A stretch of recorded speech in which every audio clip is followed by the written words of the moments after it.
over the weekend, and I can just post pictures that I've shot, and I'll be good to go. I mean, I'll be ready to go. I can create a mailing list, put the opt-in form on my page, and this thing will be up next week. It's not that hard to get started.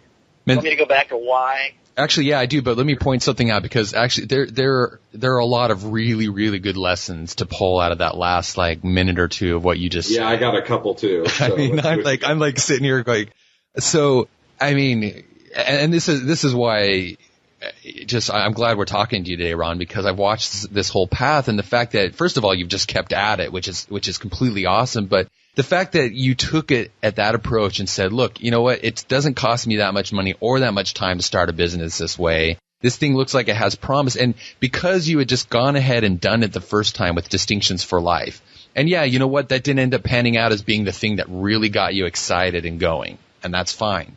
But because you had done it once, it was easy. The second time, you're like, look, I've already done this. I know how to throw the blog up. I know how to get my email list going. I know how to start creating content because I did it once. The learning curve's gone. Now, whenever an idea presents itself, boom, I'm ready to go. And that stance, that sort of thinking right there is like true empowerment, I think, when it comes to creating your future and eventually just finding the kind of ultimate success that I know we're all going for here on the internet. So I think that's an awesome story, and I'm glad that you shared that.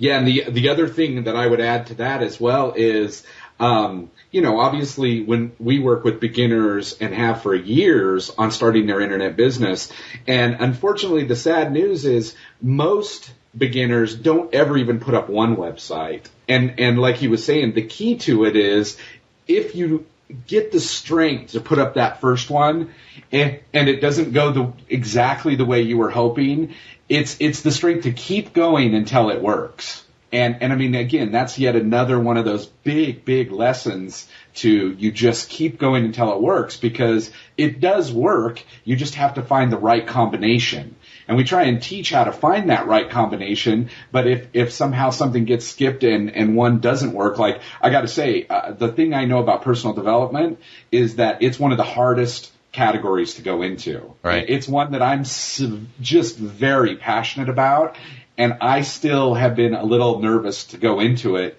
because of how hard it is. So, I mean, you went for it anyway, and I was like, oh my God, that's amazing. But yeah, that is a really hard category. But again, it's having the strength to go, I'm going to keep doing this until it works.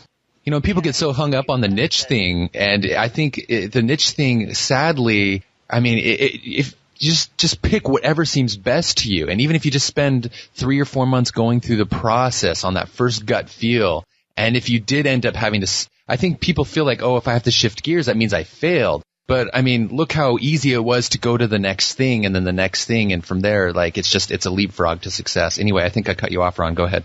No, that's okay. No, that's the other thing is once you've done it, you see it's not as big a deal.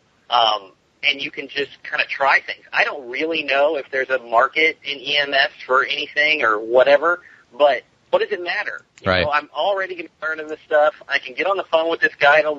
That'll benefit me. And so why not turn it into a podcast? Why not throw up a blog, which, a podcast really is just a blog with an audio attachment, and do it. And if it turns out that it's not going to work, well, so what? I'm going to spend the next 10 weeks learning EMT stuff anyway. What have I lost? Nothing. Right. The only thing that would make it even better would be if I had virtual assistants who I just said, hey, set up this site for me, and then it was done. And I didn't have to do hardly anything, Right. That's actually kind of the way you interviewed Mary Kate, and she does that. Absolutely. Yeah, I was just going to say, I mean, that's where we're finally to that point where, it takes a while to get that right team, but it's definitely nice to go do this, and they do it. But, you're not even able to do that really well without, the fact that comes easier, I say, for us because we were able to create plans based on the fact that we had done it ourselves several times. Yeah, that's true. And, it's funny because you go to someone else, like I went to this guy, and he has a very popular blog, and, I've had him comment on pictures I've posted, and he sends thousands of people to my blog just by commenting on a picture in his blog. But you call, you say, hey, do you want to do a podcast? And he's like, I don't have any idea how to do a podcast. Yeah. And I'm like, I'll set it up over the weekend. Right. Well, and that's the couple of the things I want to point out is that you and you know, I point these out because this is the success mindset in action right here. So the other thing that you were doing is that you had it in your mind that you have it in your mind such that whenever the right, let's see, what am I trying to say? Because you had done it, because you knew that you were in a position to just act quickly, you knew how to do it, you were confident in yourself because you've been through the process. As soon as an opportunity or an idea presents itself, you're ready to just go boom and go ahead and give it a try. And so all of a sudden you're in this space where you're just constantly on the lookout for the next opportunity, and opportunities start presenting themselves exponentially because you're just constantly have that thought of like, okay, you know what? Here's something I'm doing in my life anyway. I bet there's other people who want to benefit from this too. This could be a product. This could be a podcast. This could be a site. This could be and so all of a sudden you become this synthesizer of life, which is really how you end up becoming a profitable information marketer, is you learn how to synthesize life very quickly and easily for people. And you're like, look, I'm going to be going through this anyway. I'm interested in it. I want to learn about it. And I may as well make money while I'm doing it, or potentially put together a following while I'm doing it, or at the very least be able to write off some of these expenses while I'm doing it because I'm going to create a business out of it as well. And that is the entrepreneurial mindset in action, which is just really, really cool, I think. I can remember why I didn't do the photography thing at the beginning. Yeah, All of that. Yeah, tell us. Let's hear it. Okay, so what happened was, it was my first idea, was to do the photography thing. And I went and I registered the name. At that time it was Glamour Apprentice. And I went to a friend of mine who was also a partner in my studio, and I said, hey, do you want to do this? And he was like, yeah, sure. And then another guy found out we were doing it, and he's like, says, oh, I want to do it too. You know, do you guys want to make me a partner? And he had a big following. He did workshops all over the country. And so I'm like, yay, all right, yeah, sure. And then both of them just kind of totally disappeared on me. And didn't do anything. Yeah. And I was so burned from that experience of trying to set up having a partner and them failing me that I'm like, screw it, I'm not doing that right now. And then I said, what else can I do? It only requires me. Okay.